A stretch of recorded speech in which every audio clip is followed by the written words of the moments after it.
कि भक्त भगवान का नाम भोरे भजे, भाव भक्ति में बाबू है रग रग भरी। अरे सत्यम शिवम सुंदरम यासिथा, शांत स्वर में सुधा है सदा रसवरी। अमित आस्था अलौकिक छटा, अरे अमर कीर्ति है हरि से।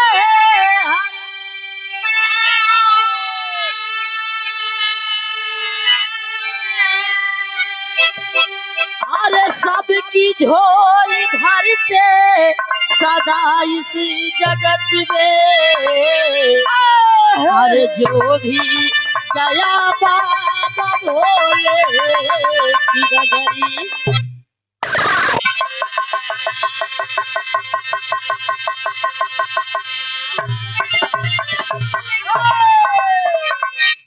सबकी झोली भरते सदा इस जगत में, जो भी गया बाबा भोले की नगरी।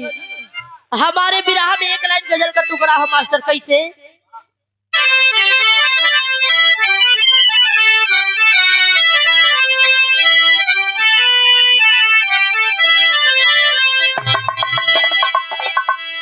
यह कहना बा दोनों मासूका, यह कहना बा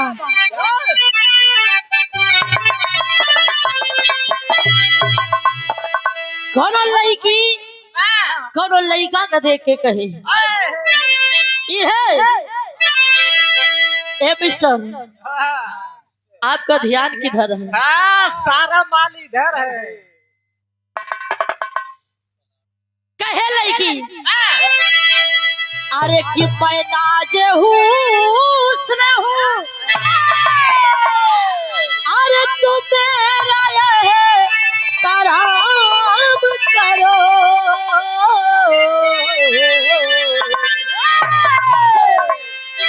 आपका ध्यान इधर रहे। लड़की कह रही है, समझा रही है, कह रही सुनिए। अरे कि मैं नाजे हुस्न हूँ, अरे तू मेरा है तराम करो। अरे मैं नाजे हुस्न हूँ, अरे तू मेरा है तराम करो। अरे जवानी नाम है मेरा, मुझे सलाम करो। जवानी नाम है।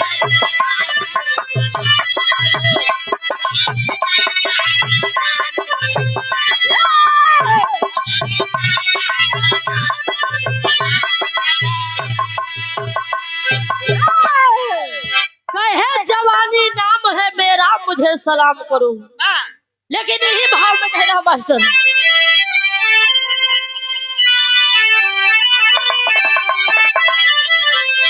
अरे कि दुख को सोच के अरे मन में है विचार किए। अरे दुख को सोच के अरे मन में है विचार किए। अरे प्रभु की याद में जंगल की राह सुधार दिए।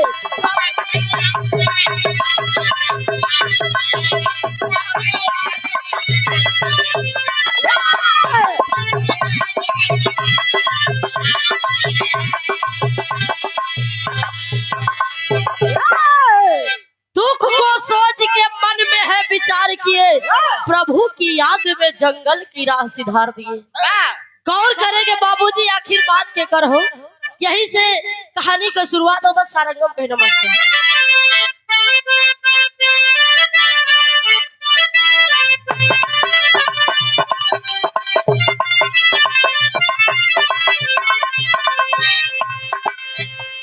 कहना है देशवा में चंद्र चूड़ा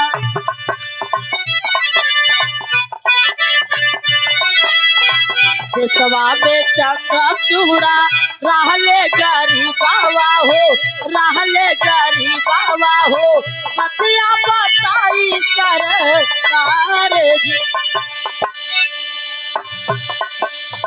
12 बरिस कैले शिव के पूजा नावा हो शिव के पूजा नावा हो एक टांगे खड़ा कर कार बाबू के धन चाही माई के आखिया हो माई के आखिया हो दुल्ही के चाही कुंवार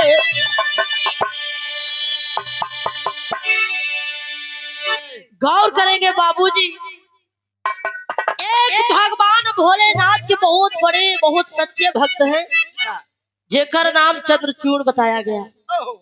चंद्रचूड़ बाबू उनके घर में बहुत गरीबी बा पार गरीबी बा। अब माई जो है बूढ़ी माई दोनों आँख से अंधी है जो दुल्हन बा चंद्रचूड़ के ओकर गोद सुनी बा को लड़का जन्म ना ली।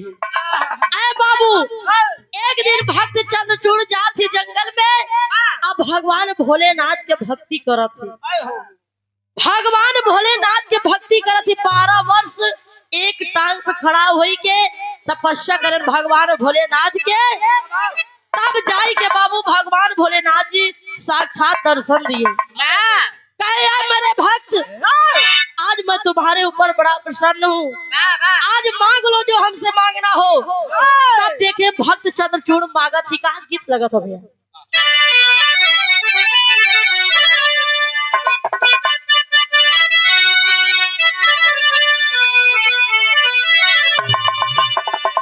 यह गीत लाइन बा अरे गेहुआ के बाल लईगा सुगना अरे की गेहुआ के बाल लईगा सुगना बलमा मोर पूरी के तरसई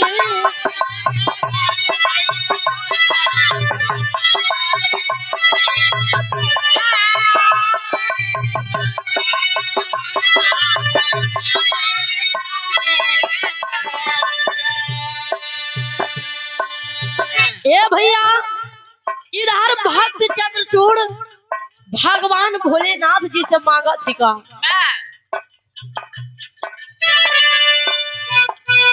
अरे आधरिया है मोरा माई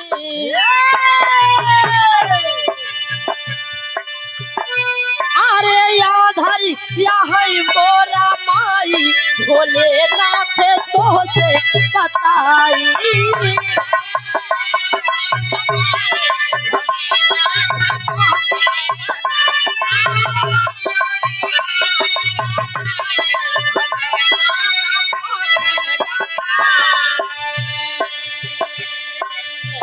ए भैया भक्त चंद्रचूड़ कहे कि भगवान अगर आप हमारे ऊपर इतना प्रसन्न है यार तो हमार माई दोनों आँख से अंधी बा वो चिंता होते हुए भी दुनिया ना देख पावत बा कि आखिर दुनिया के लोग कैसे हैं इस धरती पे इस दुनिया में का बा कैसे बा कौने रंग के बा लोग कैसे हैं हमार माई जीवित तबा जिंदा तबा लेकिन दोनों आँख से आंधर बा भगवान आप अपन दया दृष्टि बनावे और हमार माई के दोनों आँख में रोशनी हो जाए कहे माई के हमारे तू दईदार रोशनिया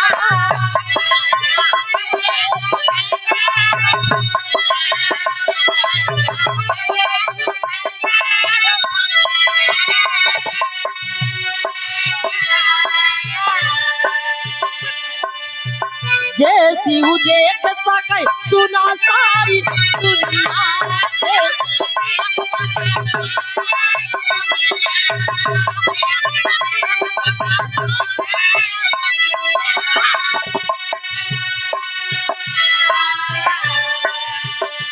अरे तोहरे आगे शीश के झुकाई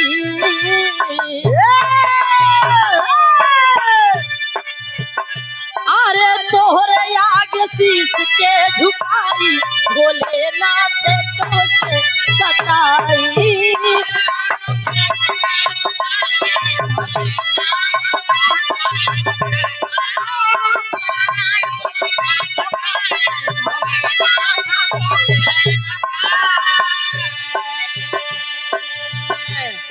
अरे बाबू, भगवान भोलेनाथ के सामने चंद्रचूड़ी है मांगत हुए कि हमार माई दोनों आँख से आधर बा, हमारे माई की आँखी में रोशनी देना प्रभु। अगर आप हमारे भक्ति पे प्रसन्न हा तो कहे, लेकिन और हमके का चाहिए?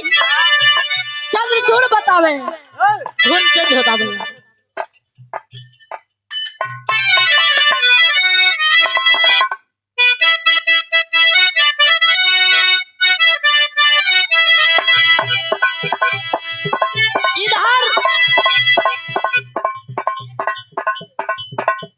चंद्रचूड़ कहे कि भगवान और हमके का चाहिए? सुना और का दिक्कत बा हमके? यह की लाइन बा, कोनो लड़की के देख के कोनो लड़का कहे, अरे जई हा बजरिया में बच के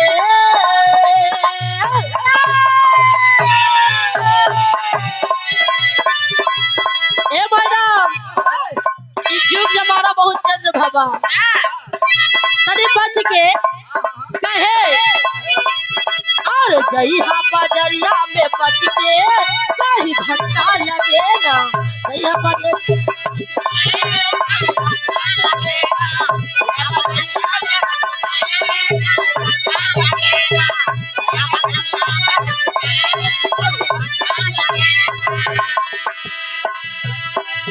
अरे दैदा खजनवा ये भोला हम पैया परिला।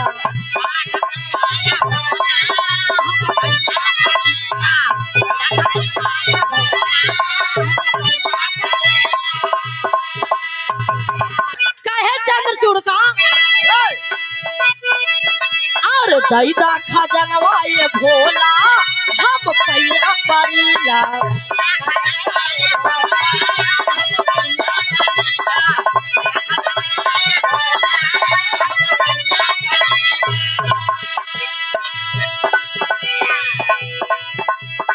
घरवा में हमारे बहुते गरीबी,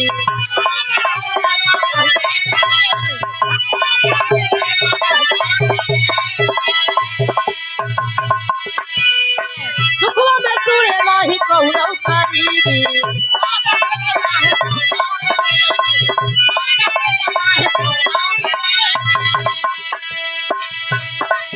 और कैदा खुशी मोर चोला,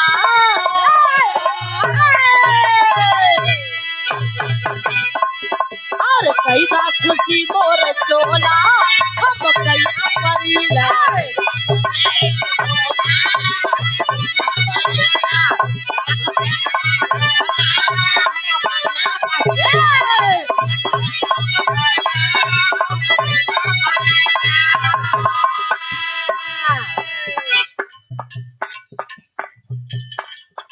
आप परम सम्मानित श्रीमान एक गायक महोदय जी रोहित सुहाना जी के उस्ताद जी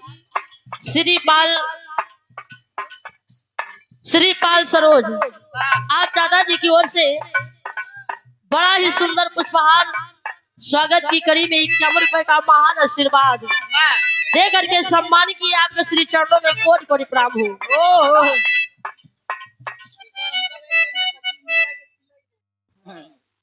आप बड़े भैया विपिन पासी, संदीप पासी, विमल पासी,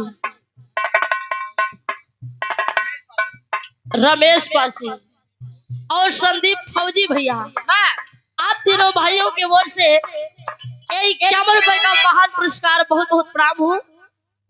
आप सभी सकल पंच को प्रणाम हो।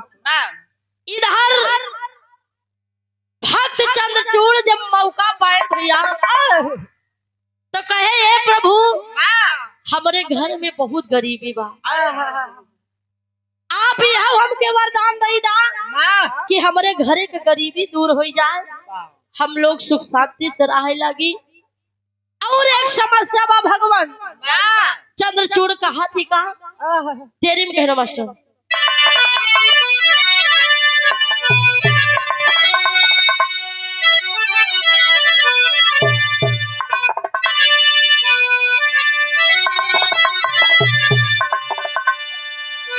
अरे लाला नवा नाही बाटे गोदिया कहे कि भगवान यह समस्या बा हमार दुल्हन रात दिन रोई रोई के दिन गुजारत बा कहे अरे लाला नवा नाही बाटे गोदिया अरे तो दुल्हन घरे में रो रो ढुरका वही ना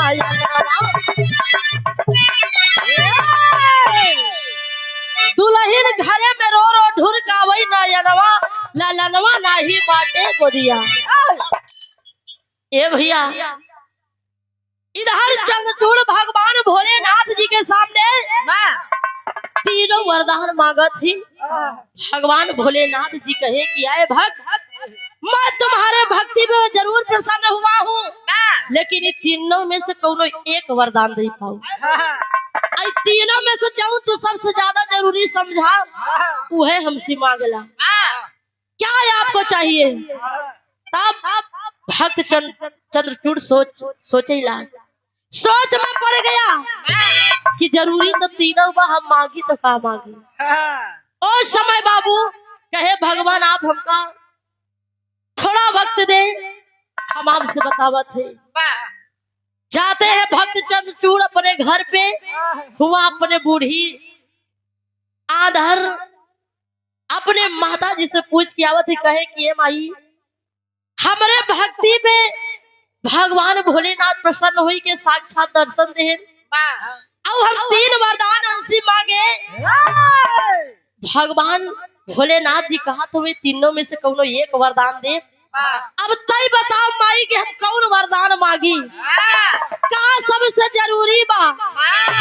वो समय बूढ़ी माई अपने बेटवा चंद्रचूड़ के समझावत कहीं बेटवा जरूरी तो तीनों बा तू एक काम करा जाए के कही दा कि प्रभु सोने के पलना पे ललना खेलत रहा वह हमार माई देखे चाहत। ए भैया इतनी बात बूढ़ी माई बतावा थी।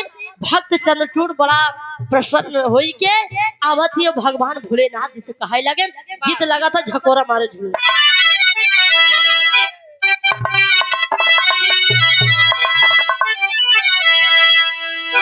इस झूसी के दत्ता राम आधार गुरु जी गावे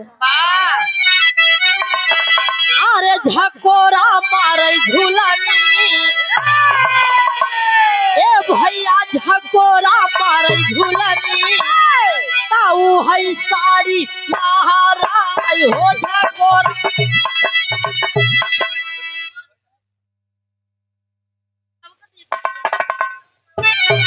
अरे झकोरा मारे झूलनी ए भैया झकोरा मारे झूलनी ताऊ है साड़ी लहराई हो झकोरा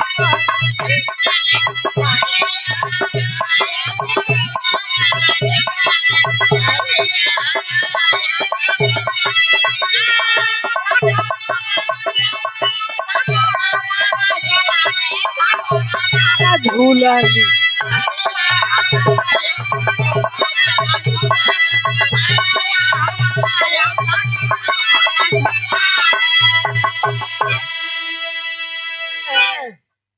झकोरा मारे झूलनी साड़ी लहराई हो झकोरा मारे झूलनी।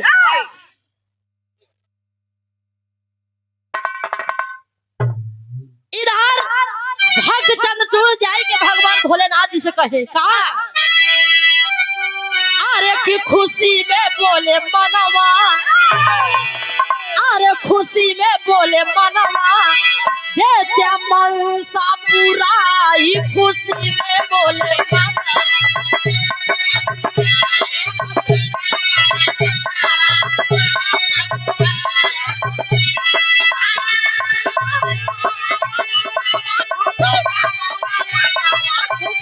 बोले मनावा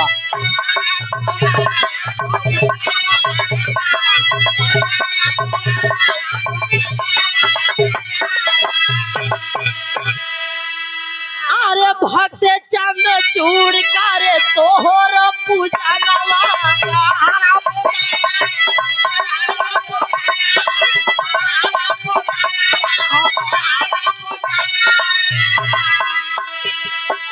अब तो पुरावा स्वामी हमर यार मनवा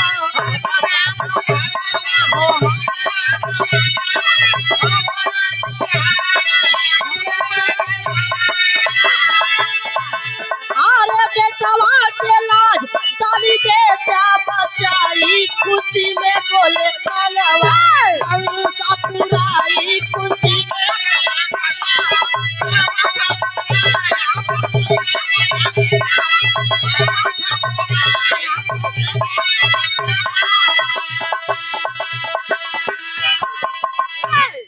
आए बाबू जैसे चंद्रचूड़ के माई समझाए रही कहीं की बेटवा जाए कि तू है तीनों बात एक साथ है रख दे। देखा का होता आई के भगवान भोलेनाथ जी के सामने चंद्रचूड़ कहे कि प्रभु आप अगर हमारे भक्ति पे प्रसन्न है यार तो ला सुना आप 3 वरदान ना देबा तो ला एक ही वरदान दे। ओ समय कहे कि सुना हमके चाहिए का कहे कि सोने के पलना पे ललना खेलत रहा वही हमार माई देखे चाहता। अरे बाबू इधर भगवान भोलेनाथ जी कहते हैं कि यूं मस्त कही दे तो सब मस्त होएगा। जब अंतर ध्यान हो गए भगवान तब देखे तीनों देव आपस में विचार करते अलग भम भैया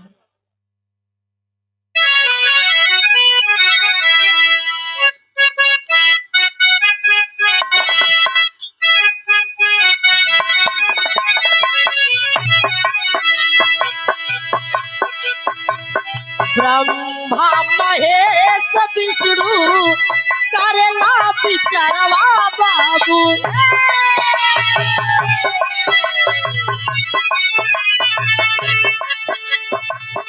एक वरदान मांगन 3 बरिया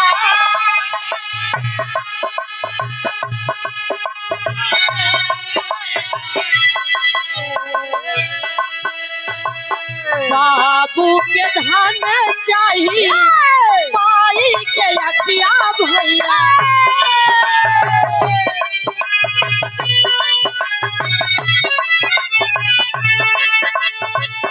दुल्हन के मिली गावा गोदी में दुल्हा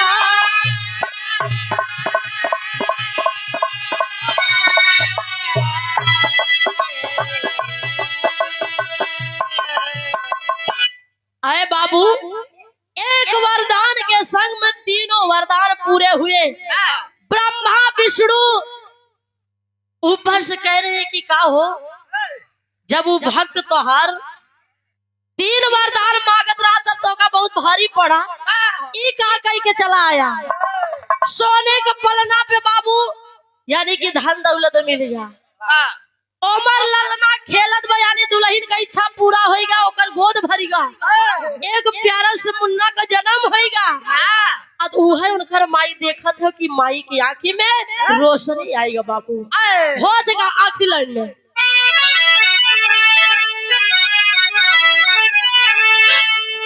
आरती बनाई भोलेनाथ सोने का पलना आरती बनाई भोलेनाथ सोने का पलना ओ में झूले चंद्रचूड़ के सुंदर हो लाला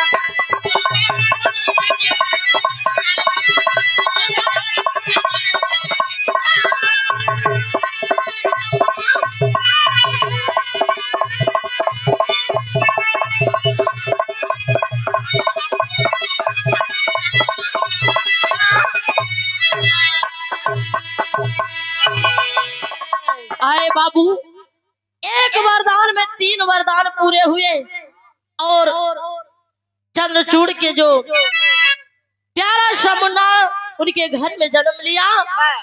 तमाम अरी बगल के लोग गांव जवार के लोग इकट्ठा हो करके बच्चे को आशीर्वाद दे रहे। तमाम प्रकार का सोहर गीत हो बा सभी लोग खुशियां मना रहे बाबू। यही से गीत समाप्त गुरु घराने के पर से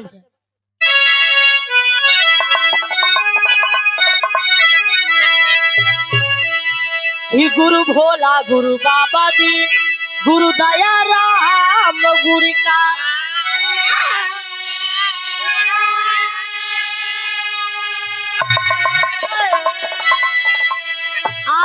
कथन किए उदय नारायण कविता साचे में ढारी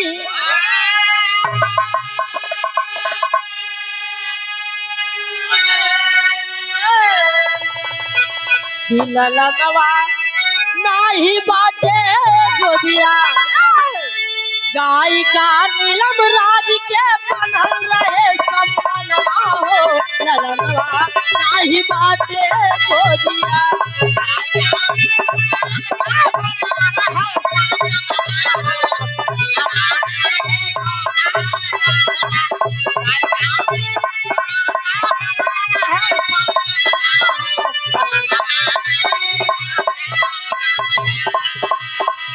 मेरे प्यार को तुम भुला तो न दोगे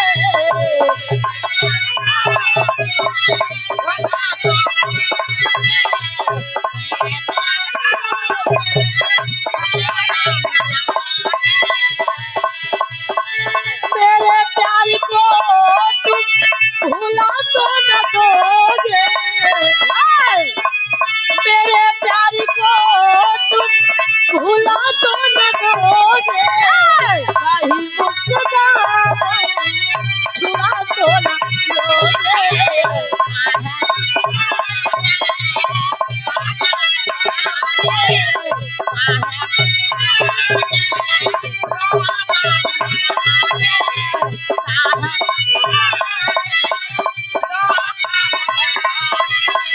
कहीं मुस्कुरा